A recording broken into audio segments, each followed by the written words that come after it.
বেরিয়েছিলাম ভোর 2টোর সময়, এখন 6:45। রুট প্ল্যানটা যদি কেউ জানতে চাও আমাকে কমেন্ট করো। এখন পর চা পাওয়া গেল।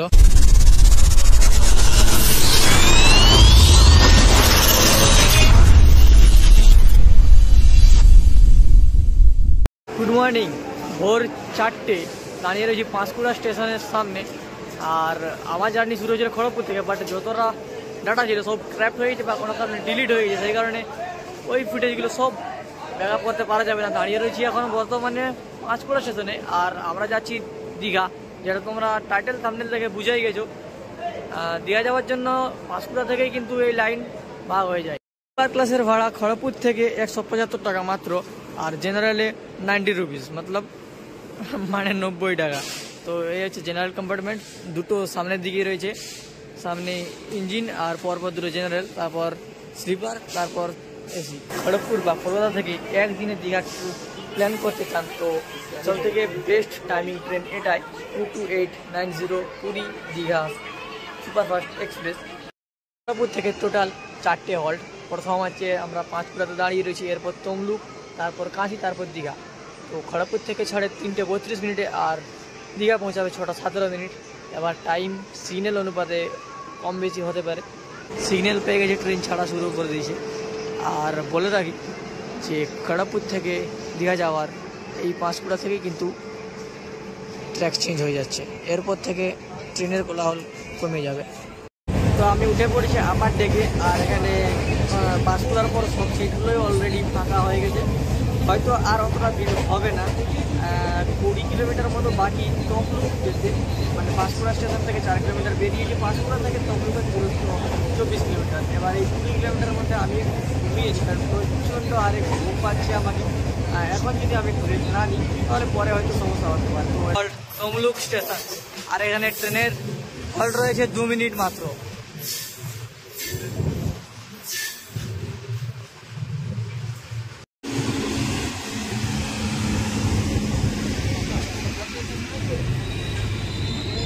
একদম পারফেক্ট সময়ে তমলুক স্টেশনে এসে ট্রেন দাঁড়িয়েছে, আর এখানে হল্ট রয়েছে 2 মিনিট, আর ট্রেন এক্ষুনি ছেড়ে দেবে, তো আমাকে ফটাফট উঠতে হবে।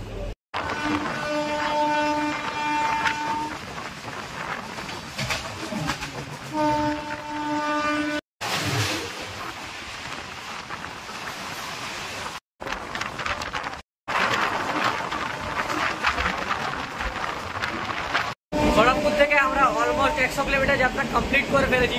আর আমাদের যাত্রাপথের মানে খড়গপুর থেকে দীঘা যাত্রাপথের 3 নম্বর হল্ট কাঁথি।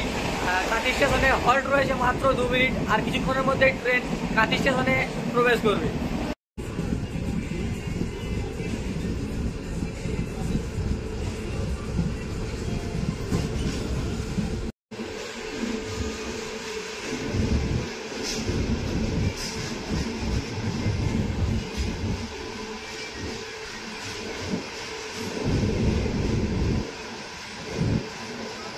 এখন সময় 5:35, আর নির্ধারিত সময়ের সঠিক সময়ে ট্রেন পৌঁছে গেছে কাঁথি রেলওয়ে স্টেশন। পরবর্তী স্টেশন দীঘা, যেটা আমাদের এবং ট্রেনের দুটোরই শেষ গন্তব্য বা শেষ ডেস্টিনেশন বলতে পারো। আর এখানে হল্ট রয়েছে মাত্র 2 মিনিট। দেখা যাক কতক্ষণ দাঁড়ায়, সিগন্যাল পেয়ে গেছে, চলু যাওয়া যাক।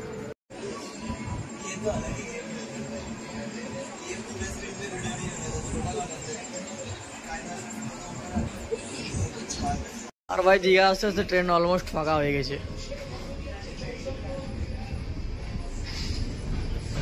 কয়েকজন মাত্র।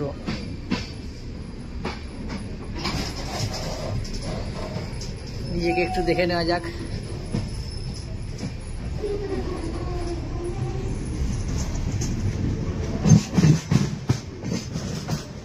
খড়গপুর থেকে দীঘা যাওয়ার প্রচণ্ড ট্রেন রয়েছে, লোকাল ট্রেন। যদি খড়গপুর থেকে ডাইরেক্ট না পাও, পাঁশকুড়া থেকে আসবে, পাঁশকুড়া থেকে ইজিলি তোমরা ট্রেন পেয়ে যাবে। প্রচণ্ড বলা যাবে না, দুটো ট্রেন বা দুটো লোকাল যাওয়া আসা করে, আর উইকলি দুটো এক্সপ্রেস যাওয়া আসা করে। যে টাইমিংটা সকাল 3:32 খড়গপুর থেকে ছাড়ে এবং দীঘা পৌঁছায় 6:17 মিনিটে। দুটোই সুপারফাস্ট এক্সপ্রেস, একটা দীঘা সুপারফাস্ট এক্সপ্রেস, একটা সমুদ্রকন্যা এক্সপ্রেস। দীঘা সুপারফাস্ট এক্সপ্রেস ছাড়ে বিশাখাপত্তনম থেকে দীঘা, আর খড়গপুরের টাইমিং হচ্ছে 3:32। আর পুরী সুপারফাস্ট এক্সপ্রেস মানে পুরী থেকে দীঘা পর্যন্ত যেটা রয়েছে সমুদ্র পর্যায়ে ট্রেন, সেটা ছাড়ে ভোর 3:32 খড়গপুর থেকে। দুটোই সেম ভাড়া। খড়গপুর থেকে দীঘা যাওয়ার স্লিপার ক্লাবের ভাড়া হচ্ছে 175 টাকা। তো কথাটা করতে পারো ফ্রেন্ড বা ফ্যামিলিকে নিয়ে এলে একদিনে দীঘা এই ট্রেনের মধ্যে ইজিলি তোমরা বাড়িতে যেতে।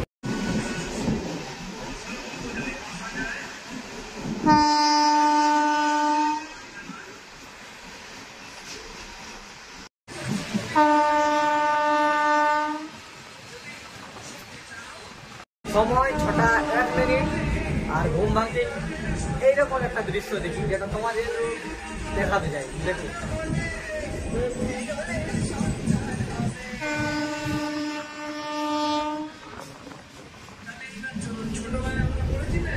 ঘুম ভাঙতেই দেখি সবুজ। তো ট্রেন আমাদের পৌঁছে গেছে রামনগর। আর এখান থেকে খুব জোর হলে 5 কিলোমিটার বাকি স্টপেজ আমাদের দীঘা। তো ট্রেন আমাদের পারফেক্ট টাইমে দীঘা স্টেশন পৌঁছে দিয়েছে। আর এই হচ্ছে দীঘা স্টেশনের উল্টো দিকটা। চলো স্টেশন থেকে বেরিয়ে কথা হচ্ছে।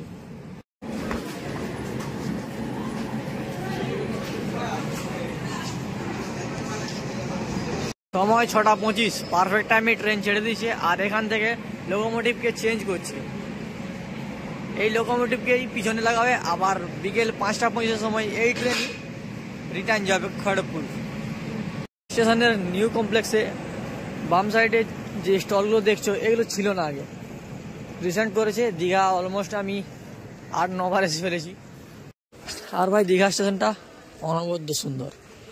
আমাদের কারোরই সময় থাকে না দীঘা আসার পর স্টেশনটিকে দেখা। স্টেশন থেকে বেরিয়ে গেলাম।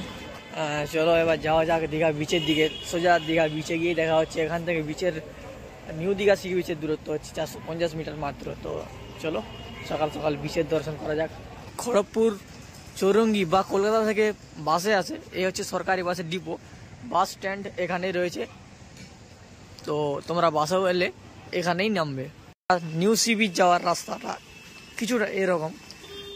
আশেপাশে প্রচণ্ড হোটেল গেস্ট হাউস রয়েছে, চাইলে এখানে থাকতে পারো, বাট এটা একটু কস্টলি হবে। আমার ডিসিশন যদি মানো তো একটু দূরে গিয়ে হোটেলগুলো নাও, একটু সস্তার মধ্যে হয়ে যাবে। সামনেই নিউ দীঘা সি বিচ। আর এখানে রয়েছে টয়লেট, পে অ্যান্ড ইউজ, তোমরা ইউজ করতে পারো। বাড়ি থেকে বেরিয়েছিলাম ভোর 2টোর সময়, এখন বাজে 6:45। পিছনে দেখতে পাচ্ছি নিউ দীঘা সি বিচ। আর দীঘাতে কোনো সময় পাবলিকের ভিড় কম হয় না। দীঘা সবসময় সিজন, অফ সিজন বলে দীঘাতে কিছু নেই। এখানে কিছু ফটোশ্যুট চলছে। আর ব্যাকগ্রাউন্ডে দেখতে পারো নিউ দীঘা সি বিচের ভিউটা। ওই পাশটাতে দেখো একটু ভয়ঙ্কর ভিড়। ওখানে কিছু পিকনিক করছে কিছু লোক। চলো বিচে নামা যাক। সময় 7:07, এখনো সূর্যের দেখা নেই, যেহেতু কুয়াশাচ্ছন্ন একটু রয়েছে। তো সূর্য এখনো ওঠেনি বা আমরা দেখতে পাচ্ছি না। আর আমি চাইছি একটু নিচে নামার, জলকে টাচ করার, জলটা বার সামনের দিকে আসছে। দেখা যাক, একটু হলেও তো জল স্পর্শ করা দরকার।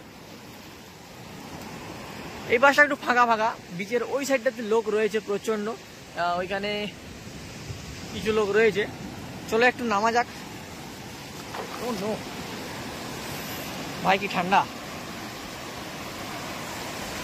ফুড প্ল্যানটা যদি কেউ জানতে চাও আমাকে কমেন্ট করো, আমি সম্পূর্ণ ডিটেলস তোমাদের দিয়ে দেবো। আর এখন আমি একটু জলে নেমেছি, দেখা যাক একা কতটা ফান করা যায়। ডেলি লাইফে বোর হচ্ছ, মানসিক সমস্যা বা কোনো রকম কোনো প্রবলেম চলছে লাইফে, ভাই একা একটু সময় কাটাও, নিজেকে দেখবে, একটু ভালো লাগবে। যদি এরকম কিছু সমস্যা থাকে বা কোনো সমস্যা যদি নাও থাকে, বন্ধুদেরকে বা কাউকে না পেলে একাই চলে আসো সমুদ্র পাড়ে। হ্যাঁ, এরকম সমুদ্রে কিছুক্ষণ একা বসবে, দেখবে নিজেকে খুবই হালকা ফিল হবে। সব মনে হবে যেন সমুদ্রের সঙ্গে কথা বলছি। হ্যাঁ, এরকম একটা ব্যাপার। তো চলে এসো আর কি, একা বেরোতে ক্ষতি নেই বন্ধু, শুধু একটু মনের জোর চাই। বেরিয়ে আসো, দেখবে সব সমস্যার সমাধান হয়ে যাবে। বাড়ি থেকে বেরিয়েছি ভোর 2টো, এখন বাজে 7:28। অনেকক্ষণ হয়ে গেছে, সকাল থেকে চা হয়নি খাওয়া। তো চলো চা কাউকে খোঁজা যাক, অল্প একটু চা আর সমুদ্রের পাড়ে বসে সময় কাটানো।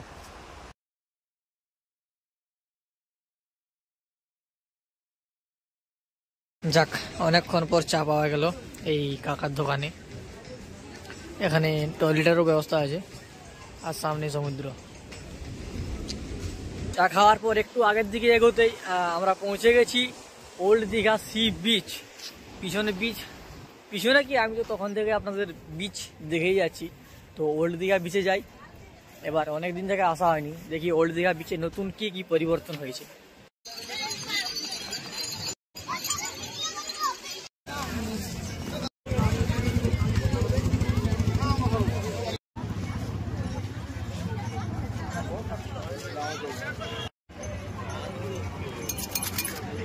নিউ দীঘা বিচের পর যতটা ফাঁকা ছিল ঠিক ততটাই বা তার 3 গুণ ভিড় এই ওল্ড দীঘা সি বিচে রয়েছে। সি বিচের পাশেই একটি ছোট্ট পার্কের মতো করা রয়েছে। এটা যদিও অনেক দিন থেকেই রয়েছে।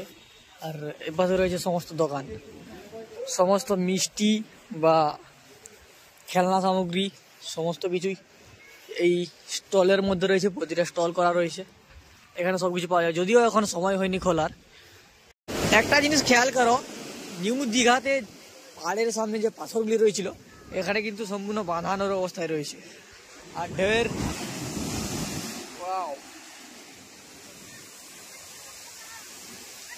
যেটা বলছিলাম, এখানের পাড় সম্পূর্ণভাবে বাঁধানো রয়েছে।